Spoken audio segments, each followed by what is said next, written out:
नमस्कार, ये आकाशवाणी शिमला है। अब आप प्रभा शर्मा से प्रादेशिक समाचार सुनिए। आज के मुख्य समाचार: प्रदेश मंत्रिमंडल ने 125 यूनिट मुफ्त बिजली देने पर लगाई बंदिशें, साधन संपन्न परिवारों की मुफ्त बिजली सब्सिडी की समाप्त। नेता प्रतिपक्ष जयराम ठाकुर ने मुफ्त बिजली योजना की सब्सिडी बंद करने को बताया दुर्भाग्यपूर्ण।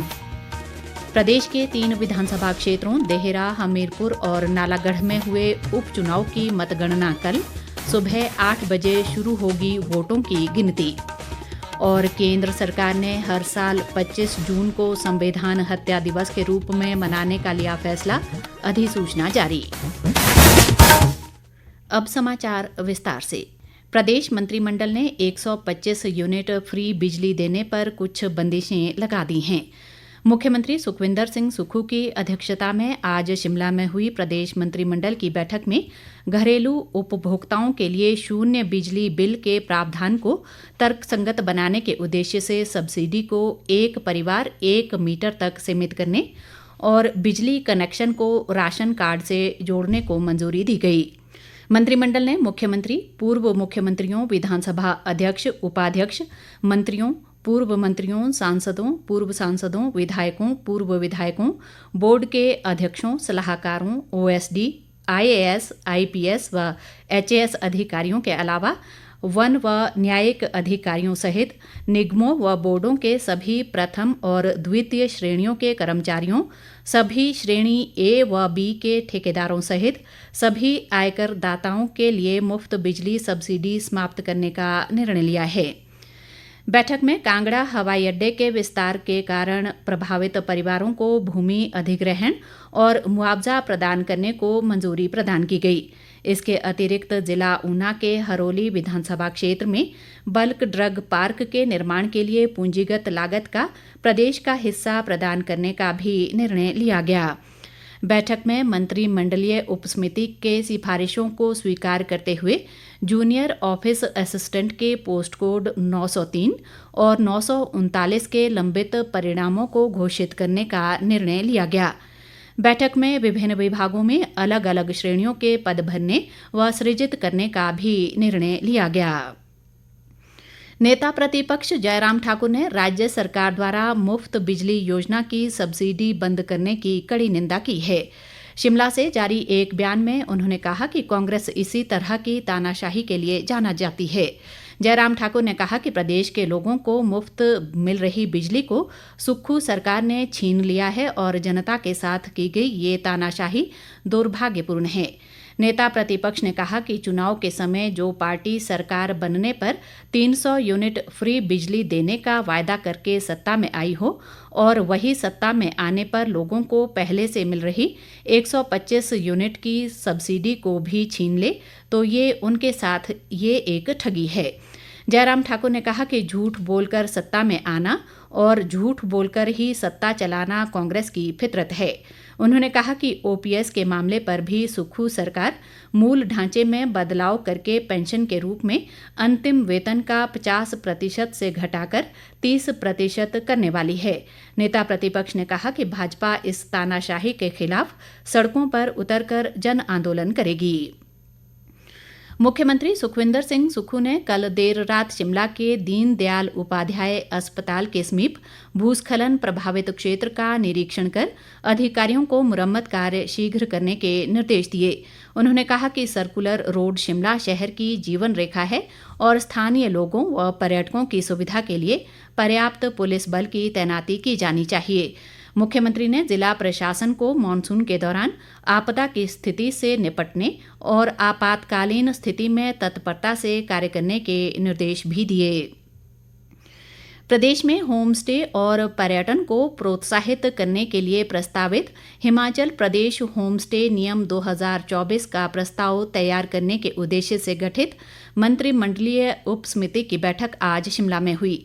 उद्योग मंत्री हर्षवर्धन चौहान की अध्यक्षता में हुई बैठक में उपसमिति के सदस्यों ग्रामीण विकास मंत्री अनिरुद्ध सिंह, लोक निर्माण मंत्री विक्रमादित्य सिंह और नगर व ग्राम नियोजन मंत्री राजेश धर्माणी ने प्रस्तावित प्रारूप तैयार करने के लिए बहुमूल्य सुझाव साझा किए। इस दौरान संबंधित विषय पर विस्तार पूर्वक विचार विमर्श किया गया। केंद्रीय नवीन और नवीकरणीय ऊर्जा मंत्रालय द्वारा प्रस्तावित राष्ट्रीय लघु जल विद्युत नीति 2024 पर हितधारक परामर्श की विशेष कार्यशाला आज शिमला के पीटरहॉफ में आयोजित की गई। कार्यशाला की अध्यक्षता मुख्य सचिव प्रबोध सक्सेना ने की, जबकि ऊर्जा मंत्रालय के सचिव भूपेंद्र एस भल्ला इस अवसर पर विशेष रूप से मौजूद रहे।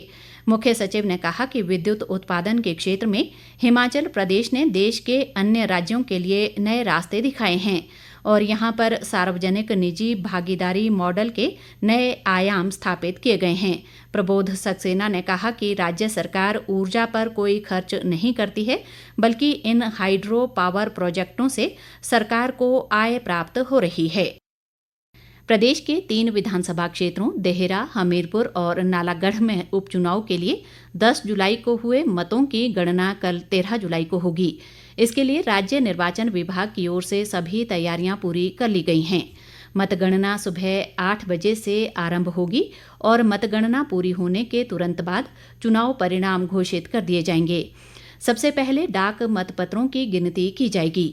हमीरपुर निर्वाचन क्षेत्र की मतगणना हमीरपुर में राजकीय वरिष्ठ माध्यमिक छात्र पाठशाला और नालागढ़ विधानसभा क्षेत्र के मतों की गिनती राजकीय वरिष्ठ माध्यमिक पाठशाला नालागढ़ में होगी। इसी तरह देहरा विधानसभा क्षेत्र के वोटों की गिनती राजकीय महाविद्यालय ढलियारा में की जाएगी। इन चुनाव परिणामों से 3 विधानसभा क्षेत्रों में 13 प्रत्याशियों के भाग्य का फैसला कल होगा। केंद्र सरकार ने हर साल 25 जून को संविधान हत्या दिवस के रूप में मनाने का फैसला लिया है। 25 जून को संविधान हत्या दिवस के रूप में मनाने को लेकर भारत सरकार की ओर से एक अधिसूचना भी जारी कर दी गई है। अधिसूचना में कहा गया है कि 25 जून 1975 को आपातकाल की घोषणा की गई थी। उस समय की सरकार ने सत्ता का घोर दुरुपयोग किया था। भारत के लोगों को देश के संविधान और भारत के मजबूत लोकतंत्र पर दृढ़ विश्वास है। इसलिए भारत सरकार ने आपातकाल की अवधि के दौरान सत्ता के घोर दुरुपयोग का सामना और संघर्ष करने वाले सभी लोगों को श्रद्धांजलि देने के लिए 25 जून को संविधान हत्या दिवस घोषित किया है और भारत के लोगों को भविष्य में किसी भी तरह से सत्ता के घोर दुरुपयोग का समर्थन नहीं करने के लिए पुनः प्रतिबद्ध किया है। विधानसभा उपाध्यक्ष विनय कुमार ने आज सोलन में एक काउंसलिंग सेंटर की वेबसाइट का शुभारंभ किया। इस अवसर पर उन्होंने कहा कि ये वेबसाइट युवाओं के समग्र विकास व उन्हें सशक्त बनाने की दिशा में एक मील पत्थर साबित होगी। विनय कुमार ने कहा कि वेबसाइट युवाओं के मानसिक स्वास्थ्य और व्यक्तिगत विकास के लिए सेवाएं प्रदान करेगी। केंद्र सरकार की विभिन्न जन कल्याणकारी योजनाओं के प्रति जागरूकता पैदा करने के उद्देश्य से किन्नौर जिले के ब्रुआ गांव के शासकीय उच्चतर माध्यमिक विद्यालय में 2 दिवसीय कार्यक्रम आयोजित किया गया। भारत सरकार के केंद्रीय संचार ब्यूरो की शिमला इकाई द्वारा आयोजित इस कार्यक्रम में छात्रों के लिए बेटी बचाओ बेटी पढ़ाओ योजना, स्वच्छ भारत अभियान और एक भारत श्रेष्ठ भारत अभियान योजनाओं पर निबंध, चित्रकला व प्रश्नोत्तरी प्रतियोगिताएं आयोजित की गईं। केंद्रीय संचार ब्यूरो की शिमला इकाई के प्रभारी प्रकाश पंत ने छात्रों से केंद्र सरकार की इन अभिनव योजनाओं में उत्साहपूर्वक योगदान करने का आह्वान किया। लाहौल स्पीति जिले में स्थित हिमालय का सबसे बड़ा शिगरी ग्लेशियर पिछले कुछ वर्षों से ग्लोबल वार्मिंग का शिकार होने लगा है। 25 किलोमीटर लंबा और 3 किलोमीटर चौड़ा शिगरी ग्लेशियर कुछ ही वर्षों में चंद्रा नदी तट से करीब 1.5 किलोमीटर पीछे तक सिकुड़ गया है, जो चिंता का विषय है। ग्लेशियर से कुछ ही दूरी पर चंद्रा नदी के वाम तट पर बातल में पिछले 55 वर्षों में ढाबा चला रहे दोरजे का कहना है कि बढ़ते प्रदूषण व गाड़ियों की अधिक संख्या से ग्लेशियर पिघल रहा है, जिससे आने वाली पीढ़ी के लिए पानी की समस्या उत्पन्न हो जाएगी। स्थानीय लोगों ने ग्लेशियर के पिघलने पर चिंता जताते हुए पर्यावरण संरक्षण के लिए एकजुट होकर प्रयास करने और इलेक्ट्रिक वाहनों को अपनाने की जरूरत पर बल दिया है। अंत में मुख्य समाचार एक बार फिर।